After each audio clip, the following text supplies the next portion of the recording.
Alhamdulillah hari ini kita bertemu lagi untuk bagian yang ketiga, yaitu kelompok animalia. Mudah-mudahan penjelasan ini cukup bisa diterima oleh anak-anak karena memang sedikit agak banyak sekali istilah-istilah yang mungkin menjadi bahasa yang jarang kita dengar di kupingnya. Nah, anak-anak sekalian, jadi setelah kelompok B tentang plantae, maka kita sekarang masuk kepada kelompok C, yaitu animalia. Animalia itu bisa kita katakan sebagai kelompok hewan, ya. Anak-anak sekalian, kalau yang namanya plantae itu adalah organisme yang autotrof, artinya dia bisa buat makanan sendiri. Tentu kalian sudah tahu kan, itu karena dia mengandung klorofil. Hampir semua tumbuhan hijau itu sifatnya autotrof. Nah, bagaimana dengan animalia? Tentu animalia dia bergantung kepada hasil fotosintesis tumbuh-tumbuhan, maka dia disebut sebagai organisme heterotrof, ya. Nah, anak-anak sekalian, di sini Pak Yakub buatkan kelompok animalia itu sebuah peta konsep di mana animalia itu kita bagi menjadi dua. Ya. Yang pertama disebut invertebrata, boleh juga disebut avertebrata, ya. Artinya apa, anak-anak? Invertebrata itu adalah hewan-hewan yang tidak punya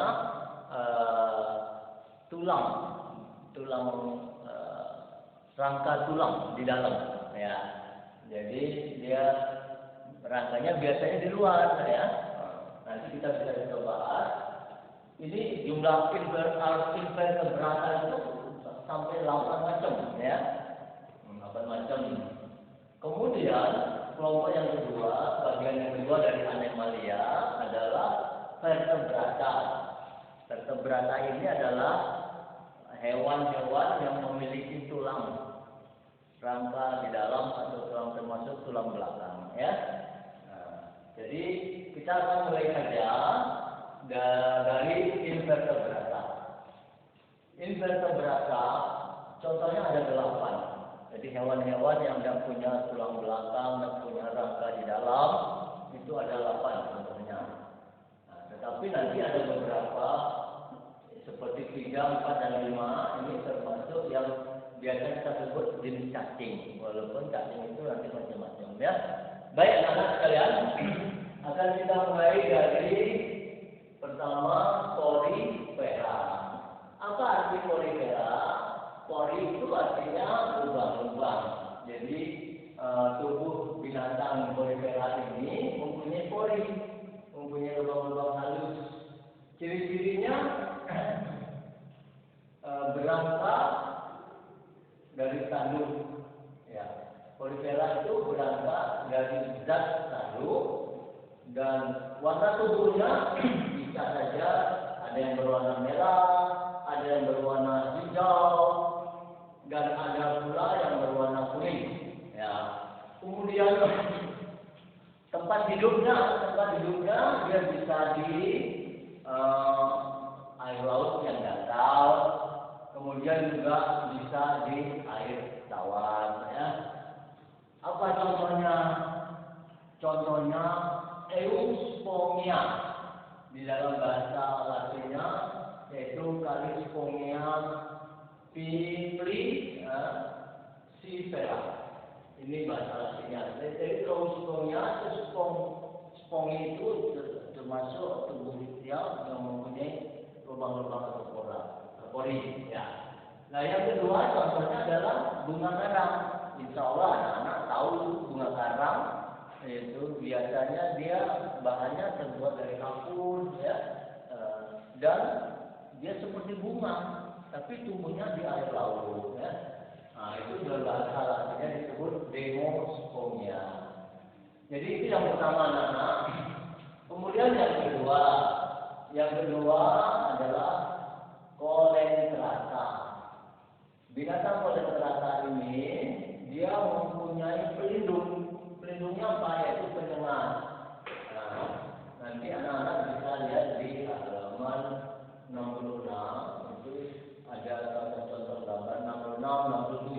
kan?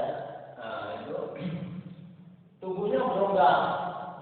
Kemudian hidupnya entah di laut. Dia bisa melayang-layang juga di air, tapi bisa juga menempel di dasar laut. Nah, contohnya apa? Contohnya ubur-ubur. Kalau anak-anak tahu bahwa kalau kita mandi di laut kena ubur-ubur, maka badan kita jadi gatal. Karena itu dia seolah mempunyai pelindung sebagai penyengat ya. Dalam bahasa Latinnya ubur-ubur disebut Aurelia aurita ya. Aurelia aurita. Nah, yang kedua contoh daripada kolesterata adalah anemon malam. Nah, ini disebut Phyllodytiscus spesies. Ini anemon malam ini mungkin kita memang jarang melihat dan jarang mendengar istilahnya ya, tetapi dia termasuk kolesterata ya. Anak-anak sekalian, kita lihat yang ketiga dari invertebrata itu disebut Platelmintes. Platelmintes ini adalah hewan yang mempunyai tubuhnya tipis, tapi tidak bersegmen, artinya tidak mempunyai ruas-ruas ya. Tubuhnya termasuk lunak ya. Dia bermulut tapi tidak beranus. Dia punya mulut tapi untuk pengeluaran ekskresi ataupun destinasinya atau pencernaannya tidak ada anus gitu ya. Lalu contohnya apa? Contohnya cacing getar. Dalam istilah Latinnya disebut Tuberaris planaria. Tuberaris planaria, cacing getar gitu ya. Contoh yang kedua adalah cacing hati. Cacing yang nempel di hati itu bersifat parasit anak-anak sekalian. Dia bisa membuat kita menjadi kekurangan darah kalau disisap oleh cacing hati ini. Yang dalam istilah Latin disebut fasciola hepatitis ya. Fasciola hepatitis ya. Nah, jadi ini termasuk parasit bagi tubuh manusia ya. Kemudian yang keempat ini kita disebut Nematelmintes. Apa Nematelmintes? Itu adalah binatang yang bentuk tubuhnya bulat. Kalau tadi tipis, sekarang bulat dan panjang. Dia mempunyai mulut dan juga mempunyai anus. Nematelmintes. Apa contohnya? Contohnya cacing tambang. Nah, mungkin anak-anak pernah dengar bahwa cacing tambang ini adalah hidup di dinding-dinding usus manusia. Jadi termasuk parasit, parasit ya. Jadi anak-anak sekalian, cacing tambang dalam bahasa Latin disebut Ankylostoma duodenale. Jadi terutama ini dia akan tumbuh di usus 12 jari ya. Cacing tambang Ankylostoma duodenale. Lalu ada lagi yang juga termasuk parasit. Dia bisa hidup di usus besar kita atau usus halus juga. Itu yang disebut cacing perut. Jadi cacing perut ini dia juga akan menyerap sari-sari makanan yang belum sempat diserap oleh dinding-dinding usus, oleh jonjot-jonjot usus, maka diserap dulu oleh cacing perut itu. Yang bahasa Latinnya disebut Ascaris lumbricoides. Ascaris lumbricoides ya. Nah, biasanya kalau kita punya cacing perut, badan kita agak kurus. Apalagi anak-anak mungkin makanannya kotor, belum sempat cuci tangan, kita makan sesuatu, ada telur cacing lalu masuk dia dalam menetas di dalam perut ya. Jadi anak-anak sekalian, cacing perut ini biasanya kalau secara tradisional dimakan diobati pakai betina. Kemudian kita lanjutkan yang kelima, Annelida. Tubuhnya bersegmen seperti gelang. Dia punya mulut, punya anus, bisa hidupnya di laut, di air tawar, di darat, dan di perut manusia.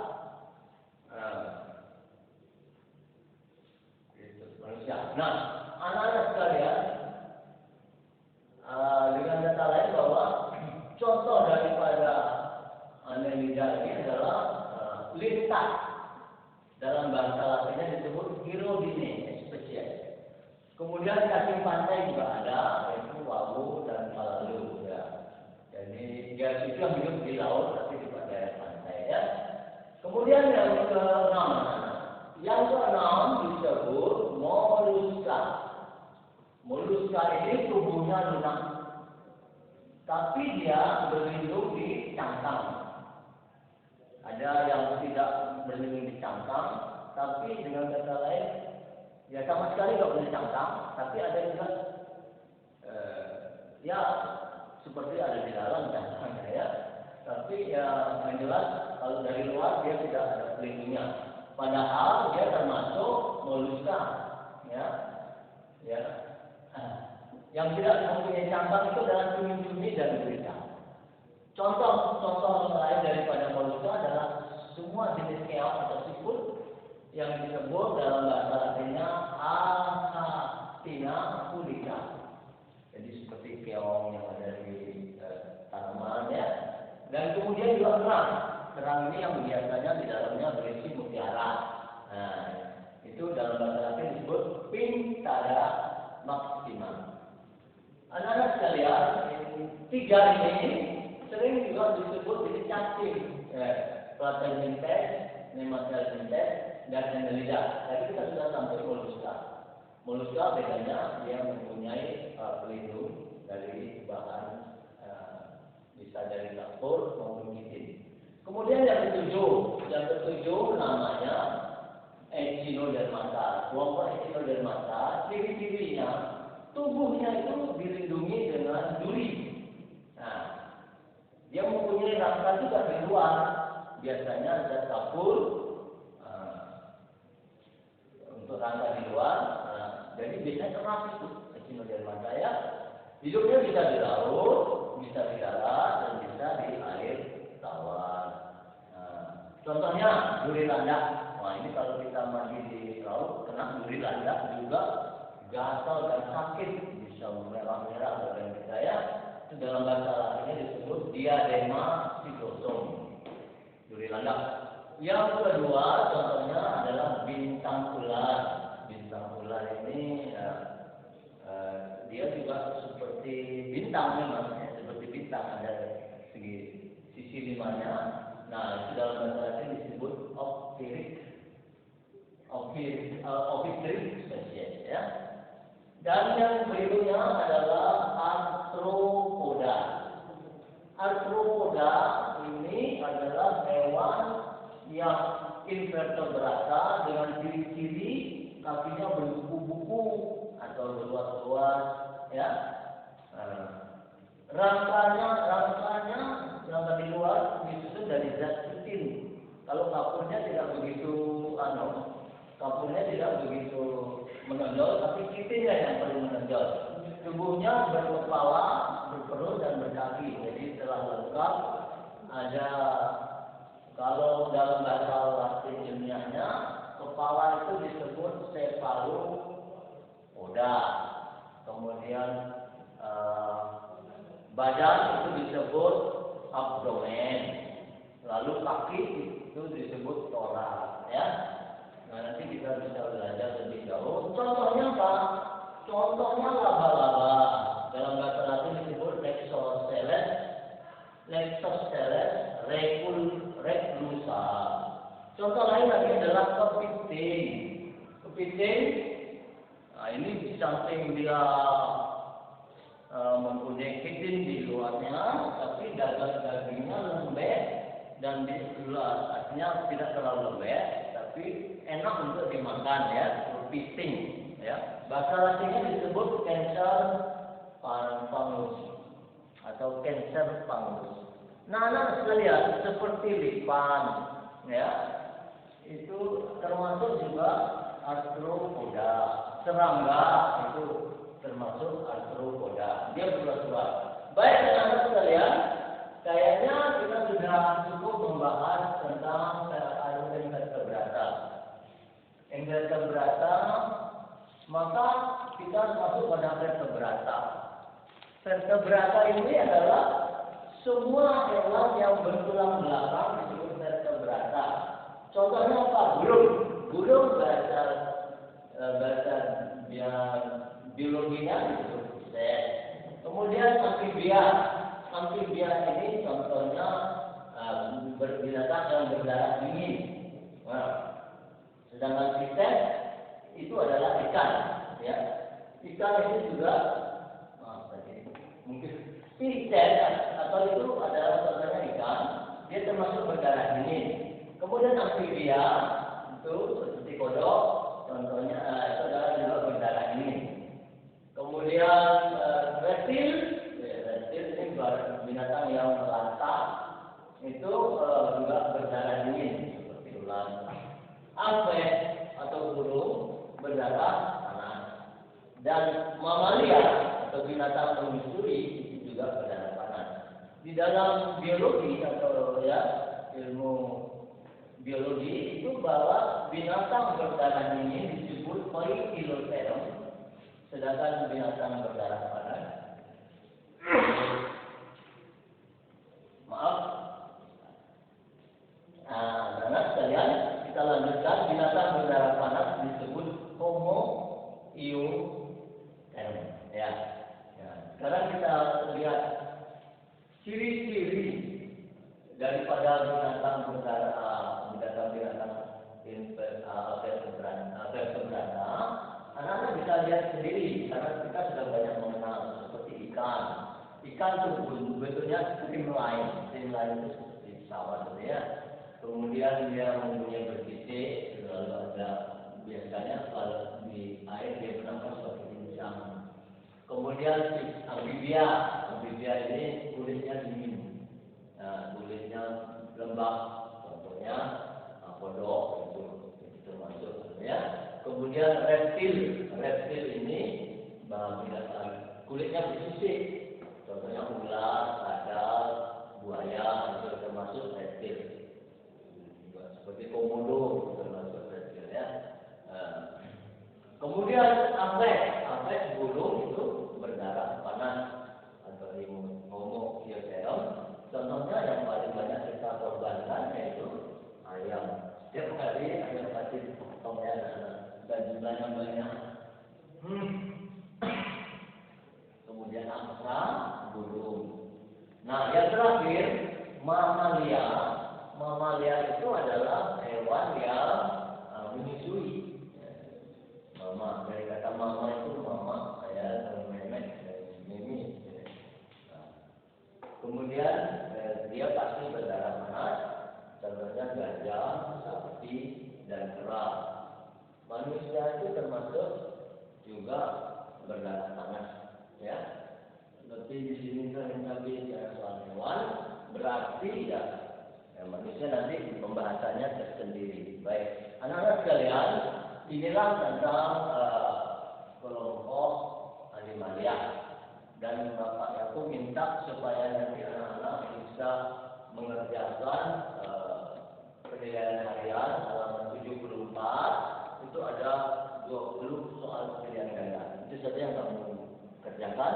Seperti biasa, anak-anak tulis jawabannya ABCD 1, 2, 3, 4, ABCD E, ABCD, dan nanti difoto dikirimkan ke HP-nya Pak Yakob, ya. Mudah-mudahan anak-anak tetap dalam keadaan sehat dan bisa lancar mengerjakan soal-soal yang diberikan dari pelajaran IPA. Mungkin pertemuan yang akan datang kita akan membahas tentang materi, ya. Saya kira Pak Yakob kira ini cukup hari ini kita mendapat pelajaran tentang animalia. Semoga kita kita bisa ketemu lagi nanti insya Allah hari Kamis depan kalau tidak ada halangan. Demikian tutup dengan baca Alhamdulillah Rabbil Alamin. Assalamualaikum warahmatullahi wabarakatuh. 20 menit Pak.